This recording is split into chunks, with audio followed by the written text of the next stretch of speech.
Le salon semblait étouffant avec tout le monde entassé dedans. Maman avait disposé les meubles en demi-cercle comme une séance de thérapie tordue.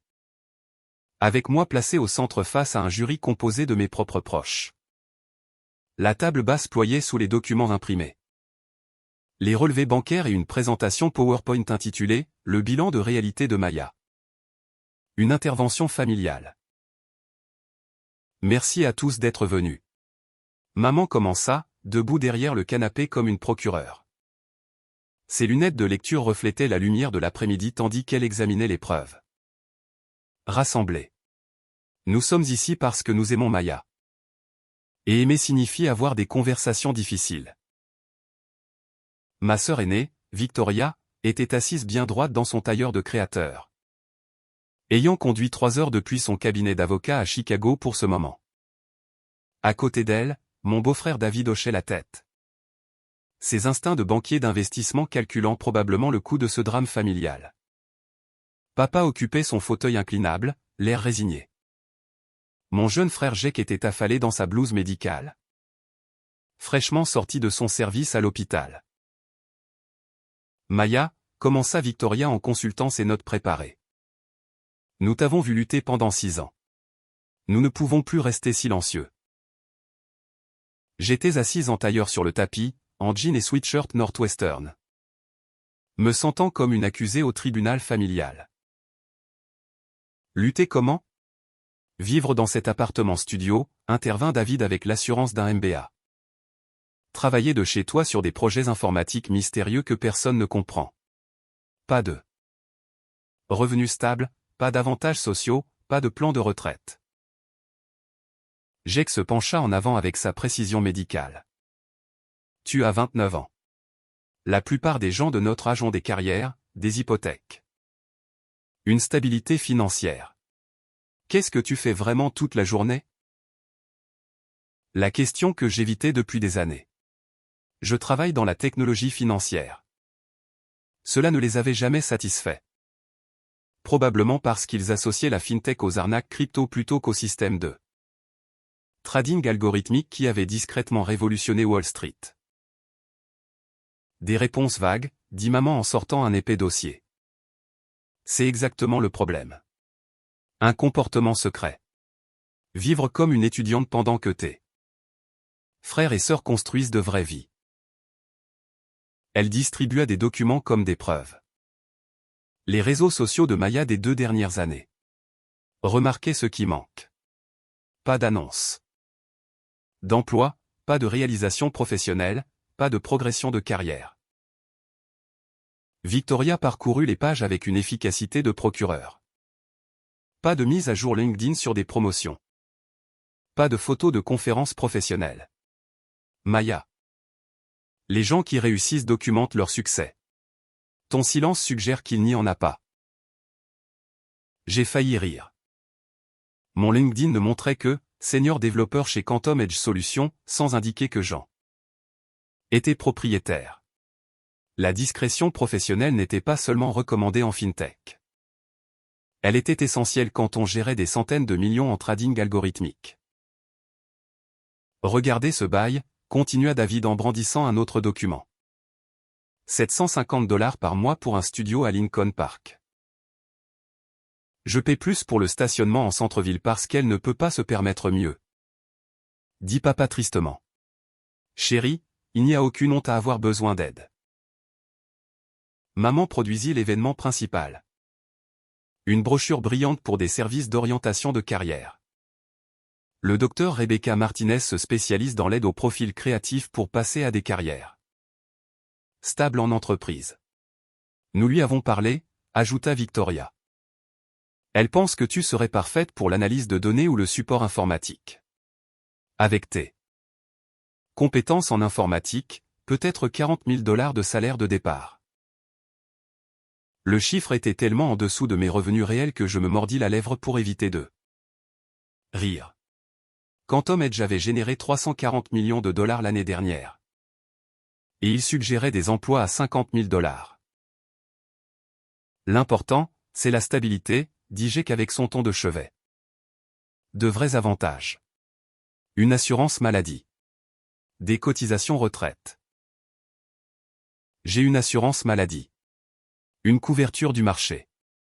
Maman balaya cela. Pas de vrais avantages employeurs. Tu es à une urgence de la catastrophe financière. Si seulement il savait que le plan privé de Quantum Edge couvrait tout jusqu'au traitement expérimentaux de la Mayo Clinic. Ou que j'avais donné plus à la recherche médicale que Jack ne gagnerait dans sa première décennie. Nous avons aussi regardé des appartements, continua David en sortant des annonces locatives. De jolies 2 pièces à Oak Park. Plus adaptées à ton âge. Maya. Maman reprit sa posture de procureur. Nous pensons que tu es accro à cette fantaisie d'être une entrepreneur tech. Cela t'empêche d'accepter la réalité. Le mot « fantaisie » fit mal. Quantum Edge employait 47 personnes. Gérait des portefeuilles pour des grands fonds spéculatifs et avait révolutionné le trading algorithmique institutionnel. Mais pour eux, c'était une illusion. Qu'est-ce que vous pensez que je fais toute la journée, demandai-je. Du trading crypto. J'écossa les épaules. Te dire que tu diriges une entreprise. Peut-être du design web freelance, ajouta David. Petit projet, revenus irréguliers, pas de vrais clients. Victoria consulta ses notes. Quoi que ce soit, ça ne marche pas. Appartement studio, Toyota de 10 ans. Course chez Target. Ce ne sont pas des choix d'entrepreneurs qui réussissent. Il n'avait pas tort sur les apparences. Je maintenais délibérément un profil modeste pour des raisons de sécurité et d'harmonie familiale. J'avais vu la richesse compliquer les relations trop souvent. Nous essayons de t'aider, dit maman doucement. Parfois, le courage signifie abandonner des rêves qui ne fonctionnent pas. Comme Victoria l'a fait. J'aurais pu poursuivre la titularisation éternellement. Victoria soupira. Au lieu de cela, j'ai pivoté vers le droit des affaires. Les mêmes compétences. Mais une application pratique qui paie les factures. J'écocha la tête. J'ai choisi la médecine d'urgence plutôt que la recherche. Pratique, utile, revenu stable. Le message était clair. Les gens qui réussissent abandonnent les rêves impraticables pour des carrières réalistes. Ma persévérance à 29 ans suggérait l'immaturité ou l'illusion. Nous avons préparé un calendrier, annonça David en sortant un autre document. 6 mois pour te faire passer à un travail durable. Mois 1. Évaluation avec le Dr Martinez. Mois 2, candidature ciblée. Mois 3. Coaching aux entretiens et développement d'une garde-robe professionnelle. Tu ne peux pas céder. Entretien en sweatshirt universitaire, dit Victoria patiemment. L'image compte professionnellement. Maman rayonnait. Nous avons budgété pour un relooking complet, tenue de travail, stylisme professionnel. Formation média pour la confiance. Il prévoyait de dépenser des milliers de dollars pour m'apprendre à m'habiller pour des emplois pour lesquels j'étais surqualifié, sans même parler d'accepter. Et si je ne suis pas intéressé? Demandai-je. Un silence inconfortable. Il s'était préparé à la résistance. Pas au refus. Maya, dit papa prudemment. Qu'est-ce que tu changerais exactement? Nous te demandons de commencer une carrière. Pas d'en abandonner une. Sur quelle base? Les preuves? Avez-vous vu mes déclarations d'impôts? Mes revenus réels? Demandez mon modèle. Économique? Nous n'avons pas besoin de déclaration d'impôts, répondit maman. Ton style de vie parle de lui-même. Victoria se pencha en avant, instinct d'avocate en action. Si tu réussis vraiment. Pourquoi le cacher? Pourquoi vivre en dessous de tes moyens? Personne ne choisit la pauvreté quand il est riche. Peut-être que je choisis la modestie. Psychologiquement impossible, dit David avec assurance. Le succès entraîne l'inflation du style de vie. C'est la nature humaine. Ton style de vie inchangé. prouve des revenus inchangés. Il m'avait entouré de logique et d'amour inquiet. Comment expliquer que les voitures de luxe attiraient une attention indésirable? Que la richesse était un outil, pas une déclaration de style de vie? Que je valorisais la vie privée plus que les symboles de statut? Nous t'offrons un accompagnement professionnel. Un soutien financier et la foi de ta famille en ton potentiel, dit maman doucement. Mais tu dois abandonner les fantaisies pour des objectifs réalistes. C'est alors que mon téléphone vibra. La sonnerie était distinctive. De la musique classique que j'avais programmée spécifiquement pour les appels de Goldman Sachs. Un samedi après-midi signifiait soit une urgence, soit quelque chose d'extraordinairement important. Je devrais répondre. Maya. Nous sommes en réunion de famille. Protesta Victoria. Cela pourrait être important, plus important que ton avenir. La voix de maman monta avec frustration. Je regardais les 5 visages remplis de déception et d'inquiétude. Ils avaient passé des heures à préparer cette intervention, croyant sincèrement qu'ils m'aidaient. Laissez-moi voir ce qu'ils veulent. Dis-je en répondant. Maya Thompson à l'appareil. Mademoiselle Thompson, Jonathan Pierce de Goldman Sachs Private Wealth Management. La voix était claire et excitée. J'espère que je ne vous dérange pas à un mauvais moment. C'est bon. Que puis-je faire pour vous? Une nouvelle extraordinaire. Forbes publie lundi sa liste annuelle des innovateurs FinTech. Avec vous en couverture. La milliardaire invisible. Comment Maya Thompson a construit un empire du trading depuis son salon. Silence complet. 5 paires d'yeux me fixaient. Mais je gardais une expression neutre. De plus, continua Jonathan. L'article révèle l'acquisition de Quantum Edge Solutions par Berkshire Hathaway pour 2,8 milliards de dollars, avec vous conservant 40% et restant PDG. Félicitations. Mademoiselle Thompson. Vous êtes officiellement la plus jeune milliardaire de l'histoire de la FinTech.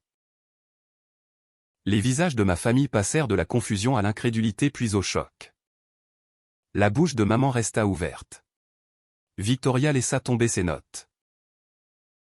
Mademoiselle Thompson. Vous êtes là? Je suis là. Pourriez-vous patienter? Je mis l'appel sur haut-parleur et le plaçai à côté des documents de l'intervention de maman. Jonathan. Ma famille est ici. Pourriez-vous répéter? Bien sûr. Sa voix remplit clairement la pièce. Forbes vous met en avant lundi. En soulignant comment Quantum Edge a révolutionné le trading algorithmique grâce à l'IA. L'acquisition par Berkshire Hathaway valorise votre entreprise à 2,8 milliards de dollars, faisant de vous la plus jeune milliardaire de la FinTech. Silence complet, sauf le tic-tac de l'horloge grand-père dans le couloir. L'article explique comment vous avez construit Quantum Edge d'une personne en 2018 à la gestion de plus de 40 milliards de dollars d'investissements institutionnels. Warren Buffett a spécifiquement demandé l'acquisition. Croyant que vos algorithmes représentent l'avenir de l'investissement value. Jake me fixait comme si j'avais une deuxième tête. Le sang-froid MBA de David s'évapora. Maman agrippait les accoudoirs de sa chaise, les jointures blanches. Forbes mentionne aussi votre travail philanthropique. Des dons anonymes à la recherche médicale et à l'éducation. Retracés jusqu'à votre fondation privée. Impressionnant pour quelqu'un qui maintient un profil aussi bas. Merci. Jonathan. Envoyez-moi l'aperçu de l'article et les documents finaux d'acquisition déjà envoyés à votre compte privé. Nous devrons nous rencontrer la semaine prochaine pour la diversification de portefeuille au niveau d'actifs liquides de milliardaires. Milliardaire, murmura maman. Nous devrions aussi discuter des protocoles de sécurité. À ce niveau de richesse. La sécurité personnelle devient une préoccupation légitime. Goldman Sachs travaille avec des entreprises de sécurité discrètes spécialisées dans la protection des personnes à haut patrimoine. Envoyez les informations. Je les examinerai demain. Excellent. Maya. Félicitations encore une fois. Ce que vous avez construit avec Quantum Edge est remarquable. La communauté financière a un énorme respect pour votre travail. Je terminai l'appel et regardai autour de moi ma famille qui me fixait comme si j'étais une parfaite inconnue. Alors ? dis-je doucement. À propos de cette orientation de carrière. Victoria retrouva sa voix en premier, croissant. Tu es vraiment une milliardaire suite à l'acquisition par Berkshire. Oui. Mais comment, demanda papa, son esprit d'ingénieur traitant l'impossible. Comment ne l'avons-nous pas su? Parce que je ne voulais pas que vous le sachiez. La technologie financière valorise la discrétion. Quand on gère l'argent des autres, la dernière chose que l'on veut est l'attention publique ou un drame familial affectant la réputation. Maman secoua lentement la tête. L'appartement studio, la vieille voiture, les courses chez Target, nos choix. Pas des nécessités. Quand on vaut plus d'1 milliard, les possessions deviennent des outils plutôt que des symboles de statut. Je vis modestement parce que cela convient à mon style de vie et à mes besoins professionnels. Jake se pencha en avant. Formation médicale analysant les symptômes. Pourquoi le cacher à ta famille? À cause de ça, dis-je en désignant autour de moi. Cette intervention, ces suppositions d'échec. Les suggestions d'orientation de carrière et les relookings professionnels. Je pris la brochure du docteur Martinez. Vous étiez tellement convaincu que j'échouais que vous n'avez jamais envisagé que je réussissais. D'une manière que vous ne reconnaissiez pas. David, retrouvant son sang-froid professionnel, posa la question attendue. Que fait exactement Quantum? Nous développons des systèmes d'IA pour le trading algorithmique. Les investisseurs institutionnels, les fonds spéculatifs, les fonds de pension. Les fonds souverains. Ils utilisent notre logiciel pour les décisions d'investissement. Nous analysons les données de marché, identifions les modèles. Exécutons des transactions plus rapidement et plus précisément que les traders humains. Ça vaut des milliards? Demanda Victoria. Mes algorithmes traitent des millions de points de données par seconde. Identifiant des opportunités rentables que les analystes humains manquent. L'année dernière, notre logiciel a généré 47% de rendement pour les clients contre 11% pour le S&P. Les chiffres commencèrent à s'imprimer. Le cerveau MBA de David calculait les implications tandis que Jake réconciliait sa sœur au style de vie d'étudiante avec quelqu'un qui avait révolutionné Wall Street. Warren Buffett a acheté ton entreprise. Demanda maman. Peinant avec le concept. Berkshire a acquis une participation majoritaire. Mais je conserve le contrôle opérationnel et 40% de propriété. Buffett croit que l'IA représente l'avenir de l'investissement value. Et Quantum Edge possède actuellement le système le plus sophistiqué du marché. Je leur montrai l'aperçu Forbes sur mon téléphone. La photo de couverture me montrait dans le bureau de Quantum Edge. Entouré d'équipements informatiques haut de gamme qui donnaient un aperçu de mon appartement. La milliardaire invisible. Victoria lut à voix haute. Comment Maya Thompson a construit un empire du trading depuis son salon. C'est incroyable. Ce salon est l'appartement studio qui vous inquiétait. C'est là que Quantum Edge a commencé. Où j'ai développé les algorithmes de base. Construit les premières relations avec les clients institutionnels. Nous n'en avions aucune idée, dit maman, la voix légèrement brisée. Nous pensions vous aider. Vous essayez d'aider. Mais vous résolviez un problème qui n'existait pas. Papa se cala en arrière. Esprit d'ingénieur travaillant sur les implications. Si tu vaux autant, pourquoi vivre comme ça? Parce que la richesse est un outil. Pas une identité. L'appartement fonctionne parfaitement pour mes besoins. La Toyota est fiable et discrète. Target signifie que je ne perds pas de temps sur des décisions de consommation. J'ai lu l'article sur son téléphone. Cela dit que tu as donné plus de 50 millions anonymement à la recherche médicale et à l'éducation. La richesse crée des responsabilités. Les ressources dépassant les besoins personnels devraient résoudre des problèmes. 50 millions. Murmura maman. Plus que ce que la plupart des gens gagnent en une vie. Exactement pourquoi je l'ai donné. Ils assimilèrent non seulement ma richesse, mais mon approche de celle-ci. Le style de vie modeste qui les inquiétait apparaissait soudain comme une cohérence philosophique. Plutôt qu'une limitation financière. Pourquoi n'avons-nous jamais entendu parler de Quantum Edge? Demanda David prudemment. Pourquoi n'est-ce pas célèbre comme Google? Nos clients préfèrent la discrétion. En gérant 40 milliards d'investissements institutionnels. La publicité est la dernière chose que l'on veut. Le succès en fintech se mesure au rendement et à la satisfaction des clients, pas à la couverture médiatique. Je montrai un autre email du PDG du fonds de pension CalPERS. La caisse de retraite des employés publics de Californie gère plus de 400 milliards. Ils nous remerciaient pour leur meilleur rendement en une décennie. Victoria lut par-dessus mon épaule.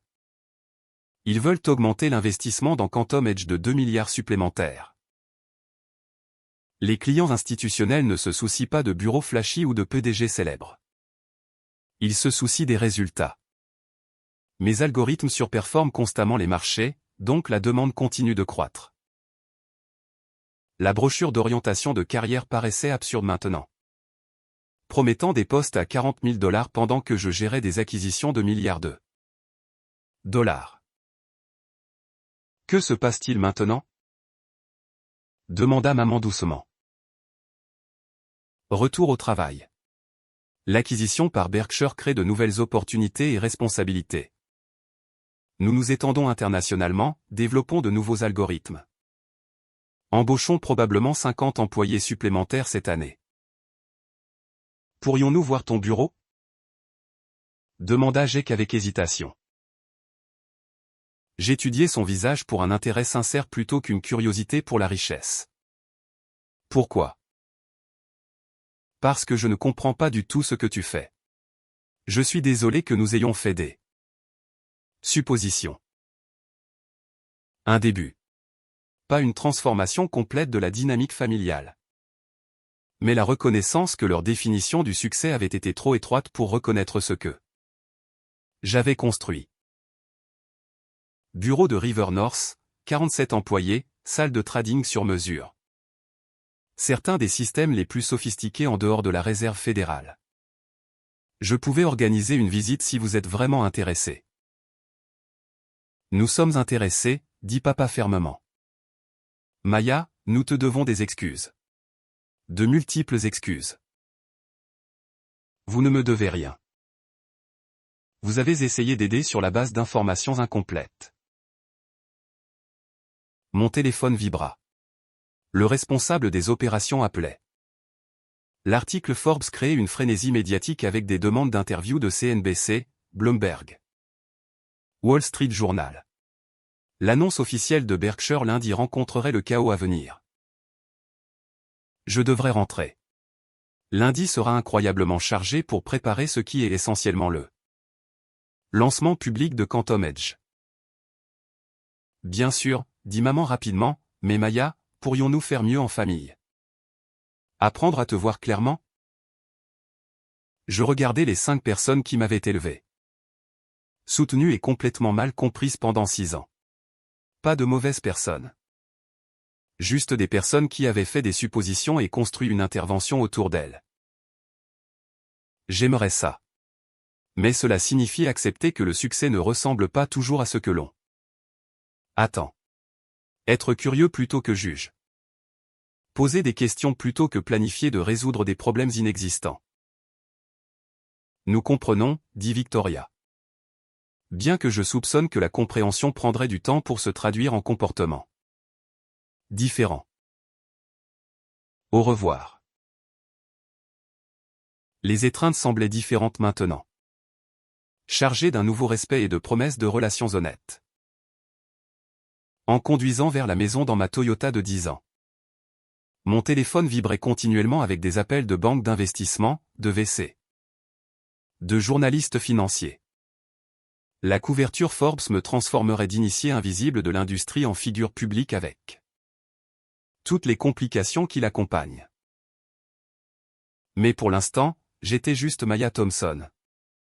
Retournant à mon appartement studio à Lincoln Park où Quantum Edge était né il y a 6 ans dans un placard converti, servant de première salle de serveur. Demain, le monde financier m'appellerait un succès du jour au lendemain. Une soudaine disruption de Wall Street. Mais je connaissais la vérité. 6 ans de choix délibérés, de planification méthodique. De discipline pour construire quelque chose de significatif. Pendant que tous ceux qui m'aimaient le plus restaient convaincus que je gaspillais mon potentiel. L'acquisition par Berkshire n'était que le début. Quantum Edge entrerait dans de nouvelles phases de croissance et d'influence avec des ressources. Pour des algorithmes de trading encore plus sophistiqués. Mais au fond, l'entreprise restait exactement ce qu'elle avait toujours été. Là où la précision mathématique rencontrait l'innovation financière. Le succès mesuré en résultats plutôt qu'en reconnaissance. En me garant sur ma place de parking derrière l'immeuble du studio, je pensais au dîner familial du prochain samedi. Probablement différent cette fois avec de nouvelles dynamiques et des conversations plus profondes.